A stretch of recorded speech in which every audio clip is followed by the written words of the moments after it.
ಸೂಫಮ್ so ಅಂದಾಗ ಏನು ಅಂತ ಅರ್ಥ ಆಗಲಿಲ್ಲ. ಇಲ್ಲಿ ನೋಡಿದ್ಮೇಲೆ ನಿಮಗೂ ಅರ್ಥ ಆಗುತ್ತೆ ಏನದು ಅಂತ. ತುಂಬ ಚೆನ್ನಾಗಿತ್ತು, ನಕ್ಕು ನಕ್ಕು ಖುಷಿಯಾಗಿತ್ತು. ಕಂಟೆಂಟ್ ಚಿಕ್ಕದೇ ಇರ್ಬೋದು, ಬಟ್ ಡೀಟೇಲಿಂಗ್ ಸಖತ್ತಾಗಿದೆ, ಒಂದು ಖುಷಿ ಕೊಡುತ್ತೆ, ಚೆನ್ನಾಗಿದೆ ಸಿನಿಮಾ. ಸೂಫ್ರಮ್ ಸೋ ತುಂಬ ದಿನದಿಂದ ಕಾಯ್ತಾ ಇದ್ದೆ. ನಮ್ಮ ಜೆ ಪಿ ನಾಡವರ ನಮ್ಮ ಸ್ನೇಹಿತರು ಜೆ ಪಿ ಅಣ್ಣ ಆಗಲಿ, ಪ್ರಕಾಶ್ ಅಣ್ಣ ಆಗಲಿ, ತುಂಬ ದಿನದಿಂದ ಇದು ಟ್ರೈಲರ್ ಎಲ್ಲ ಕಳಿಸ್ತಾ ಇದ್ರು. ಪಿಕ್ಚರ್ಗಾಗಿ ಕಾಯ್ತಾ ಇದೆ. ಇವತ್ತು ಮೊನ್ನೆಯಿಂದ ಮಂಗಳೂರು ಆಗಿರ್ಬೋದು, ಶಿವಮೊಗ್ಗ ಆಗಿರ್ಬೋದು, ತುಂಬ ಒಳ್ಳೆ ರೆಸ್ಪಾನ್ಸ್ ಬಂದಿದೆ. ಇವತ್ತು ಮೈಸೂರಲ್ಲಿ ಪ್ರೀಮಿಯರ್ ನೋಡಿದೆ. ಸಿನಿಮಾ ತುಂಬ ಚೆನ್ನಾಗಿ ಬಂದಿದೆ. ಎಷ್ಟು ನಗಿಸ್ತಾರೋ ಅಷ್ಟೇ ಒಂದು ಸೆಂಟಿಮೆಂಟ್ ಕೂಡ ಇದೆ ಸಿನಿಮಾದಲ್ಲಿ.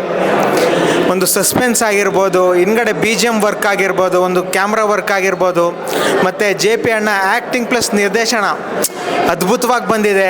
ಪ್ರಕಾಶ್ ಅಣ್ಣವ್ರ ಆ್ಯಕ್ಟಿಂಗ್ ಆಗಿರ್ಬೋದು, ಪುಷ್ಪಣ್ಣ ಮಾಡಿದ್ದಾರೆ, ದೀಪಕ್ ರೈ ಕಾಮಿಡಿ ಆಗಿರ್ಬೋದು, ಮಿಕ್ಸ್ ಆಫ್ ಎನರ್ಜಿ ಫುಲ್ಲು ಎಲ್ಲರದು ಸಖತ್ತಾಗಿ ಬಂದಿದೆ.